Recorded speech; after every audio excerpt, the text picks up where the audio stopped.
매일 아침 꼭 챙겨야 할 뉴스 딱 3개만 골라서 깊게 들여다봅니다. 뉴스 세계 시간인데요. 오마이뉴스의 곽우신 기자 모셨습니다. 어서 오세요. 네, 안녕하세요. 그리고 박지훈 변호사 모셨습니다. 어서 오세요. 안녕하십니까. 네. 김종배의 시선집중 유튜브 라이브로 진행이 돼야 되는데요. 지금 유튜브가 좀 약간 장애를 일으키고 있는 것 같습니다. 스트리밍 서비스가 지금 현재 안 되고 있는데요. 최대한 빨리 복구를 하도록 하겠습니다. 우리 애청자 여러분들이 양해를 좀 부탁을 드리겠고요. 자, 첫 소식 가죠. 네, 박원순 서울시장이 실종 신고가 접수된 지 7시간 만에 결국 숨진 채 발견이 됐습니다. 어제 오후 5시 17분께 박원순 시장의 딸로부터 실종 접수를 받은 경찰이 소방 당국과 함께 이 마지막 휴대전화 신호가 확인된 지점을 토대로 수색 작업을 벌였고요. 1차 수색 때는 별다른 성과를 얻지 못했으나 2차 수색 중이었던 자정을 갓 넘긴 시각에 북악산 성곽길 인근에서 인명구조견에 의해 발견이 됐습니다. 빈소는 서울대병원에 마련됩니다. 신원은 확인이 된 거죠? 네, 이제 최익수 서울지방경찰청 형사과장이 새벽 2시에 브리핑을 했는데요. 이 브리핑에 따르면 현장에서 핸드폰, 가방, 필기구, 명함 등의 유류품이 발견이 되었고요. 또 시신에는 별다른 손상 없이 신원을 확인할 수 있는 정도였다라고 합니다. 그러면서 이제 고인과 유족의 명예를 위해서 구체적인 추정 사인에 대해서는 따로 밝히지 않았고요. 현장에서 특별한 타살의 흔적이나 유서 등도 발견하지 못했다고 합니다.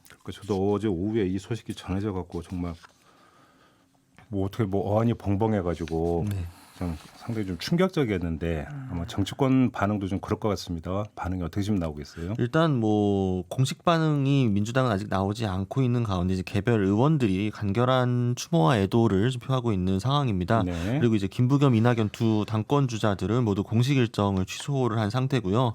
오늘 오전 열리기로 했던 부동산 대책 관련 당정 협의회도 취소가 되었습니다. 김은혜 미래통합당 대변인은 이제 새벽에 박 시장의 시신이 발견된 직후 매우 안타깝다. 고인의 명복을 빈다라는 짧은 구두 논평을 내놓았고요. 이 사망이 확인되기 전에 아직 실종 상태였던 9일 오후에 주호영 통합당 원내대표는 이 소속 의원들에게 문자를 보내서 여러모로 엄중한 시국이라면서 모쪼록 우리 의원들께서 언행에 유념해 주시기를 각별히 부탁드린다라고 자중을 당부를 했습니다. 네. 서울시는 오늘 10시에 짧은 입장을 낼 예정입니다. 근데 고인이 피소된 일이 있었다고요? 네, 서울시장실에서 근무했던 전직 비서가 과거 여러 차례 박원순 시장으로부터 성추행을 당했다고 고소장을 제출한 상태였습니다. 그러나 이제 이번 박 시장의 극단적 선택과 명확한 인과관계가 있는지까지는 아직 나오진 않았고요. 최익수 과장은 이제 일단 서울청에 박원순 시장 고소장이 접수가 되었고 수사 중에 있는데 세부적인 사항에 대해서 확인하기 곤란하다라고 설명을 했습니다. 근데 이제 박 시장이 사망을 하면서 전직 비서의 이 고소권은 공소권 없음으로 종결될 예정입니다. 극단적 선택했기 때문에 그 피의자가 이제 사망하면 공소권 없음으로 종결이 되기 때문에 그러니까요. 사건은 더 이상 되진 않을 것 같습니다. 네, 이게 워낙 급작스럽게 지금 벌어진 일이고 전해진 일이기 때문에 정말 좀 충격적인데요. 네. 아무튼 여기서 이제 그 이후에 짚어야 될 부분들은 여러 가지가 있겠지만 그건 뭔가 차근차근 짚어도 되는 문제인 것 같고요. 참 그렇습니다. 아무튼 네. 좀 그렇고요. 상가 고인의 명복을 빌겠고요. 잠시 후 뉴스 세계가 끝나는 대로 지금 시신이 안치된 곳이 서울대병원인데요. 네. 서울대병원에 나가 있는 기자 연결해서 지금 현장 상황 좀 들어보도록 하겠습니다. 자, 두 번째 뉴스로 가죠. 네, 정부 여당이 종합부동산세 최고세율 인상 등 강력한 부동산 대책을 내놓을 예정입니다. 이 정부와 민주당은 어제 긴급 고위당정협의회를 열고 이 부동산 정책에 대해 논의를 했는데 이 자리에 이제 김현미 국토부 장관 등도 참석했다고 합니다. 본래는 이제 오늘 오전 추가 회의를 통해 최종 조율하기로 했는데 이 회의는 취소가 됐고요. 정부는 오늘 11시에 이 부동산 종합 대책을 발표할 예정이라고 합니다. 이제 발표는 하는 겁니까?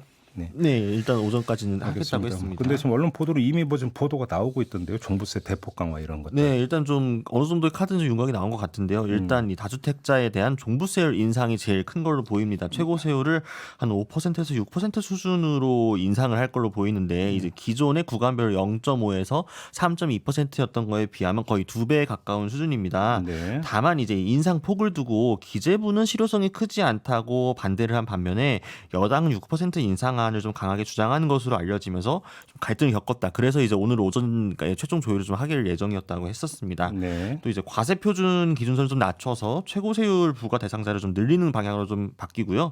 이제 다주택 보유자 좀 더 많은 세금을 부담하게 되는 겁니다. 특히나 이제 1년 미만 보유주택 같은 경우에는 양도소득세율도 60%, 1년에서 2년인 경우에는 50% 수준으로 올리기로 했습니다.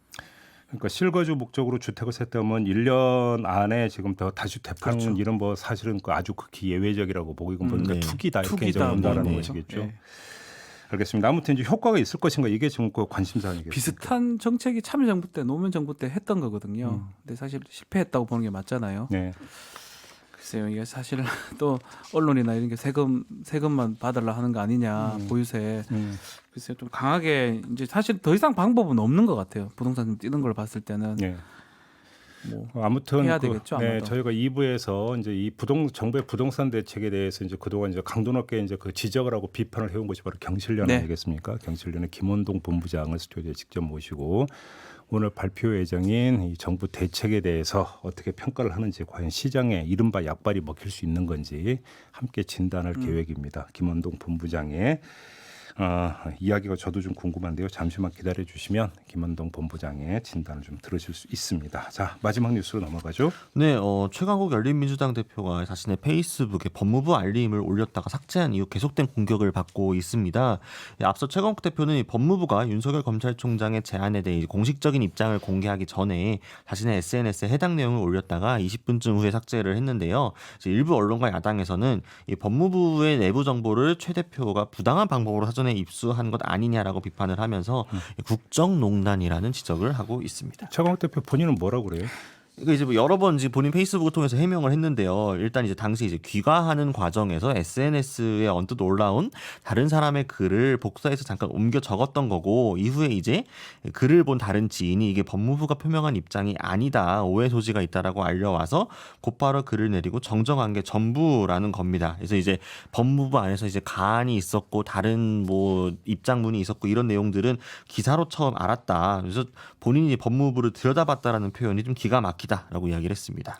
뭐 법무부나 추미애 장관이 한 얘기가 있습니까? 그러니까 이제 법무부가 앞서서 또 해명한 내용이 있습니다. 이제 이 장관과 대변인실 사이 소통의 오류에서 비롯된 것이라고 하면서 이 추미애 장관이 풀 지시를 하면서 이제 공지하는 지시를 하면서 두 개 안을 모두 내는 것으로 인식을 했는데 대변인실에서는 하나의 안만 이제 공지를 하는 걸로 잘못 이해를 해가지고 실무진이 좀 착각을 했다라는 이야기였습니다. 잠깐만, 근데 이 대목에서 사실은 좀 선뜻 납득이 안 되는 게 두 개의 안을 동시에 발표한다라고 하는 게 말이 되는 이야기입니까? 조금 이해가 안 돼요. 그 부분은 사실은. 예.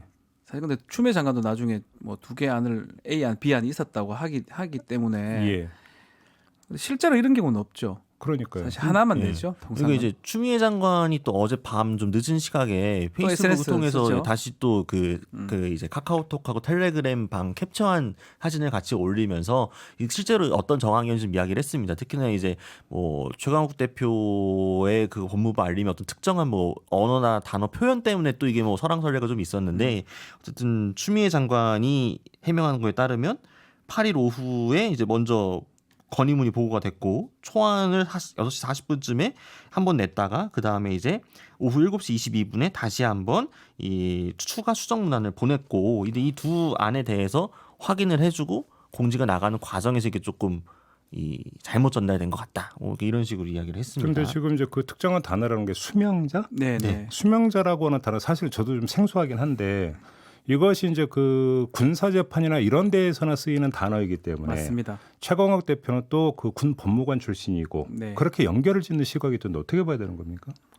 저도 뭐 군법무관 출신이라서 네. 그래서 그래서 여쭤봤습니다. 많이 쓰는 용어긴 한데요. 네. 글쎄요, 뭐 이게 저는 뭐 정확하게 확인한 바가 없기 때문에 군 판사나 수명 법관 뭐 이런 표현을 하거든요. 또 일반 법원에도 그런 용어를 쓰기는 합니다. 아 일반 법으로서 수명 법관이라고 명을 받는 법관이라고 뭐 아 쓰기는- 수명이 예. 명을 받는다 이런 예, 뜻입니까? 그런 뜻인데 그래서 뭐 그런데 군에서도 많이 쓰는 용어기도 하기도 하고요. 예. 그래서 오해의 여지는 사실 있다고 봐야 될 것 같습니다. 오해 여지가 있다. 네. 이 추미애 장관은 오해할 만한 점이 없다라고 이제 묘수를 박았고요. 또 네. 오히려 이제 특정 의원과 연관성 등의 오보를 지속해 신용을 훼손하면 상응한 조치를 취할 수밖에 이 없다라고 부분을 좀 봐야 경고를 될 한 것 겁니다. 같아요. 중요한 건 지금 검언 유착 사건이 본질로 들어가기 전에 너무 옆에서 몰라 이것도 뭐 보기에 따라서는 뭐 되게 중요할 수 있지만 네. 본질보다는 자꾸 옆에를 자꾸 얘기하는 게 뭐 통합당이나 언론에서요. 그게 저는 좀 이해가 좀 안 되거든요. 그러니까 여기서 이제 두 갈래로 좀 이야기를 해야 될 것 같습니다. 네. 사실은 그 최강욱 대표의 해명이나 네, 법무부의 해명이나 사실은 그래서 그렇게 됐을 수도 있겠다라고 그러니까 선뜻 이해가 안 되는 측면이 솔직히 있습니다. 이쪽 그렇기 두 개는 때문에 이해가 쉽지 않죠. 예, 그런 그 사실관계가 어떻게 되는 건지에 대해서 분명히 좀 다시 한번 검증이 필요하다는 점 하나, 네. 요거는 좀 분명히 좀 해야 될 것 그렇죠. 같고요. 두 번째는 그러면 이것이 우리가 이제 지금까지 이야기를 했던 이른바 검언유착 사건의 본질을 새롭게 규정을 해야 되는 만큼 어떤 중요한 사실이냐는 또 다른 결로 이야기가 그렇죠. 돼야 되는 그렇죠. 부분 아니겠습니까? 예. 그게 지금 더 부각이 된다는 게 그러니까 이게 이제 어떤 맥락에서 나온 거냐면 그동안 검언유착 의혹 사건에 대해서 이제 좀 약간 비판적인 시각으로 바라봤던 그 어떤 정치인이나 언론 같은 경우는 검언유착 사건을 만들어낸 게 권언유착의 결과다. 배후가 있다 이런 얘기잖아요. 계속. 이렇게 이제 계속 주장을 해왔던 건데 결국은 이 그 최강욱 대표의 SNS에 올린 이게 결국은 권언유착의 하나의 어떤 그 단서 아니냐. 지금 이렇게 보고 있는 그래서 거잖아요. 프레임이라고 하나요? 네. 이게 뭐 진짜인지 가짜인지는 우리가 알 수가 없지만 네. 프레임 싸움. 예컨대 메시지보다는 메신저를 지금 하는 상황으로 지금 보이는 거기 때문에 네. 본질을 호도할 수 있다라는 것이죠. 그러니까 이제 통합당에서도 그 부분을 알고 있기 때문에 이제 갑작스럽게 국정농단이라는 프레임을 가지고 와서 네이밍을 하고 그리고 이제 법사위를 열어야 된다. 이 전달자는 엄중 징계를 받아야 된다라고 네. 흔들고 있는 거라고 볼 수 있겠죠.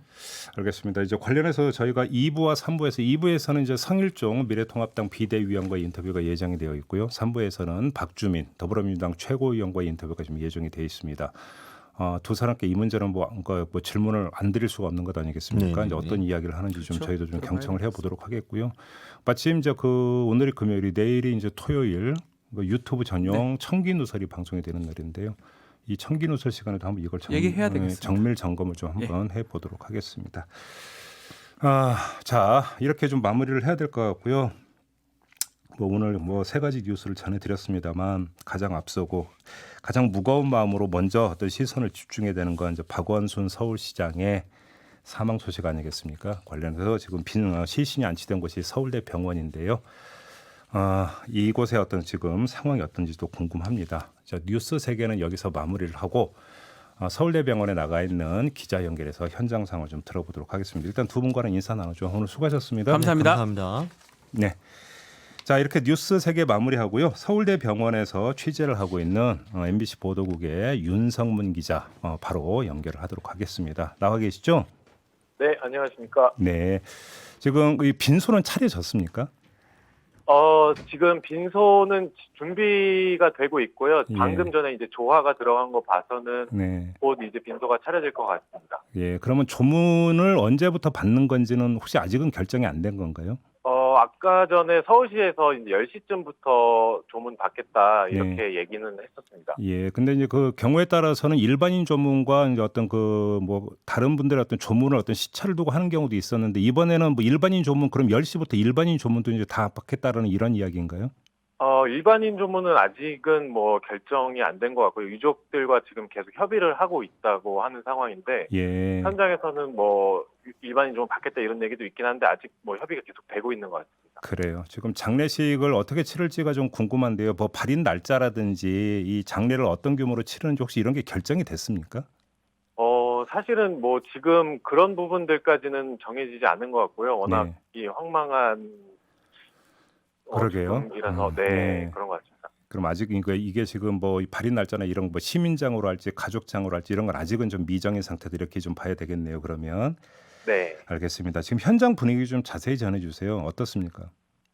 일단 지금 저희 취재진들이 장례식장 안으로 아예 들어갈 수는 없는 상황이라서 네. 지금 내부 상황이 어떤지는 사실 정확히는 모르는데 밖에서만 봐도 되게 침통한 분위기였고 네. 네, 그리고 이제 새벽에 3시 20분쯤에 박원순 시장 시신을 세운 구급 차량이 왔거든요. 네. 그때 이제 네. 지지자들분이나 아니면 서울시 관계자분들이 앞에서 다 이제 기다리고 있었는데 이제 시신 내리는 모습을 보면서 뭐 오열하는 분들도 있었고 네. 네, 그런 상황이었습니다. 어떤 정치인들의 모습도 보입니까? 네, 그때 더불어민주당 뭐 의원분들 박원순 시장과 인연이 있었던 분들 같은데요. 네. 박홍근 의원이나 뭐 남인순 의원, 예, 이하경 의원 이런 분들 뭐 있습니다. 그럼 시민들의 모습도 혹시 좀 보이나요? 주변에서? 네, 일단 뭐 지금은 별로 없고요. 네. 네, 밤에는 네, 좀 있었습니다. 알겠습니다. 그리고, 네. 좀 이제 그 조만간 이제 뭐 이 장례 절차와 계획에 대한 이제 그 공식 발표가 있을 것 같으니까 좀 기다려 보도록 하겠고요. 알겠습니다. 자, 말씀 여기까지 드릴게요. 고맙습니다. 네, 고맙습니다. 네, MBC 보도국의 윤성문 기자였습니다.